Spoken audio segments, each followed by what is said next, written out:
അസ്സലാമു വറഹ്മത്തുള്ളാഹി വബറകാതുഹു. സഹോദരങ്ങളെ, ഞാൻ കുറച്ചു മുമ്പ് ഒരു വീഡിയോ കാണാനിടയായി. വളരെ വേദനിപ്പിക്കുന്ന, വളരെ സങ്കടപ്പെടുത്തുന്ന ഒരു വീഡിയോ.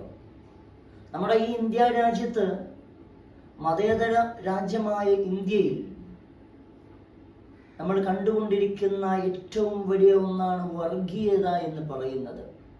പണ്ട് കാലങ്ങളിലൊക്കെ നമ്മളൊക്കെ എല്ലാവരും ഒരുപോലെ ജീവിച്ച, സ്നേഹത്തോടെയും സ്നേഹസമ്പർക്കമായിട്ട് ജീവിച്ചിരുന്ന ഈ നാട്ടിൽ മുതിർന്നവരുടെ വർഗവെറി അത് പഠിച്ച് വളരുന്ന യുവതലമുറ പോലും എത്രത്തോളം എന്ന് പറഞ്ഞാൽ ചെറിയ കുട്ടികളിലേക്ക് പോലും ഇതിന്റെ വിത്ത് പാകപ്പെടുന്നു എന്നുള്ളതാണ്. സഹോദരങ്ങളെ, എത്ര വേദനയുള്ള കാര്യമാണ്. ജയ് ശ്രീറാം എന്ന് വിളിക്കാൻ വേണ്ടിയിട്ട് മുസ്ലിം കുട്ടികളോട് ആജ്ഞാപിക്കുന്ന ഒരുത്തൻ തന്റെ കാലിൽ ധരിക്കേണ്ടുന്ന ചെരുപ്പ് കൊണ്ട് ആ കുട്ടികളെ അടിക്കുകയാണ്. അപ്പൊ രണ്ട് കുട്ടികൾ പേടിച്ച് പറയണം ജയ് ശ്രീറാം എന്ന്, ഉറക്കെ പേടിച്ചിട്ട് പറയുന്നുണ്ട്. അപ്പൊ ഒരു കുട്ടി അവിടെ ഇങ്ങനെ പറയാതെ നിൽക്കുമ്പോ അവൻ വീണ്ടും അടിച്ചോണ്ടിരിക്കുക. ഞാൻ ആ കുട്ടിയെ കണ്ടപ്പോ ഓർത്തത് എന്താണെന്നറിയോ? ബഹുമാനപ്പെട്ട ബിലാൽ ഇബ്നു റബാഹ് റളിയല്ലാഹു തആല അൻഹു മഹാനവറുകളുടെ ചരിത്രം പറയുന്നത് കാണാം.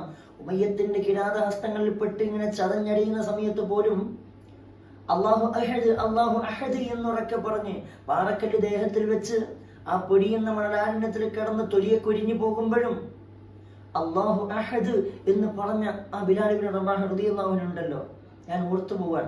ആ കുട്ടി പറയണില്ല. അപ്പൊ ഇവൻ ചെരുപ്പുകൊണ്ട് വീണ്ടും തല്ലിക്കൊണ്ടിരിക്കുക. ഇതാരാ പഠിപ്പിച്ചു കൊടുക്കുന്നത്?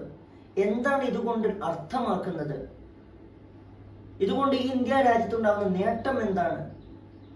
മനുഷ്യനെ മനുഷ്യനായി കാണാൻ എല്ലാ മതക്കാരും ജീവിക്കുന്നതായ ഈ നാട്ടിൽ സ്നേഹത്തോടുകൂടി കഴിഞ്ഞുകൂടേണ്ടുന്നതിന് എവിടെയാണ് നിങ്ങൾ സ്നേഹം കൊടുക്കുന്നത്?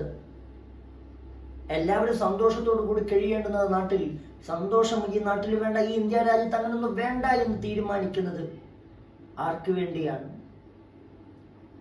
ഈ വർഗീയവരി അവരവരുടെ ദീനുമായി അവരവരുടെ മതവുമായി ജീവിക്കട്ടെ എന്ന് കരുതിയിട്ട് അതാത് ദീനിൽ അടിയുറച്ച് നിന്നുകൊണ്ട് ജീവിച്ചൂടെ? എന്റേത് മാത്രമേ എല്ലാവരും ചെയ്യാവൂ എന്നുള്ള ധാർഷ്ട്യം ഇതാരാണ് പഠിപ്പിച്ചു കൊടുക്കുന്നത്? എന്തിനു വേണ്ടിയാണ് പഠിപ്പിച്ചു കൊടുക്കുന്നത്? ഇതിൽ എന്ത് പാഠമാണ് ജനങ്ങൾക്ക് ലഭിക്കുന്നത്? ചെറിയ കുട്ടികൾ പോലും തന്റെ സഹപാഠികളെ അല്ലെങ്കിൽ തന്നെക്കാൾ കുറച്ച് താഴെയുള്ള കുട്ടികളോട് ജയ് ശ്രീറാം എന്ന് വിളിക്കാൻ വേണ്ടി ആജ്ഞാപിക്കുക, അതിനെ അടിക്കുക, വിളിക്കാത്തതിന്റെ പേരിൽ ചിലപ്പോൾ കൊല്ലുക. നമ്മുടെ നാട് എങ്ങോട്ടേക്കാണ്? മറ്റുള്ള രാജ്യങ്ങളൊക്കെ വളർന്ന് പന്തലിക്കുമ്പോൾ നമ്മുടെ ഈ രാജ്യത്ത് വീണ്ടും വർഗീയ വെറി ഇങ്ങനെ മൂത്ത് ഈ രാജ്യം തന്നെ നശിച്ചു പോകുന്ന, നരച്ചു പോകുന്ന ഒരവസ്ഥയിലേക്ക് പോവുകയാണ്. ഇതിന്റെ മാറ്റം വേണ്ടേ? ഇത് ലോജിക്കായിട്ട് ചിന്തിക്ക്. എല്ലാവരും മനുഷ്യരാണ്. അവരവരുടെ ലക്കും ദീനക്കും വലിയധികം ഖുർആൻ പറഞ്ഞതുപോലെ അവരവരുടെ വഴി എങ്ങോട്ട് വിടണം. അതാത് ദീനുമായി അവരവർ ജീവിക്കുക. എനിക്ക് എന്റെ മതത്തിന്റെ ആചാരങ്ങൾ ഞാൻ ചെയ്ത് ജീവിക്കുക. മറ്റുള്ളവരുടെ ആചാരങ്ങൾ കാണുമ്പോൾ വെറുപ്പും വിദ്വേഷവും തോന്നാതിരിക്കുക. അത് മുസ്ലിമിന് ഹിന്ദുവിന്റെയും ക്രിസ്ത്യാനിയുടേതാണെങ്കിലും ക്രിസ്ത്യാനിക്കും തിരിച്ചും ഹിന്ദുവിനും തിരിച്ച് അങ്ങോട്ടും ഇങ്ങോട്ടുമൊക്കെ പണ്ട് നടന്നതുപോലെ സാഹോദര്യത്തോടെ അവരവരുടെ ആരാധനകളിൽ മുഴുകുക. അല്ലാത്ത സമയങ്ങളിലൊക്കെയും സ്നേഹത്തോടു കൂടി കഴിഞ്ഞുകൂടുക. എന്ത് ഭംഗിയുണ്ടാകും? നാഥൻ നമ്മളെയൊക്കെ കാത്തുരക്ഷിക്കട്ടെ.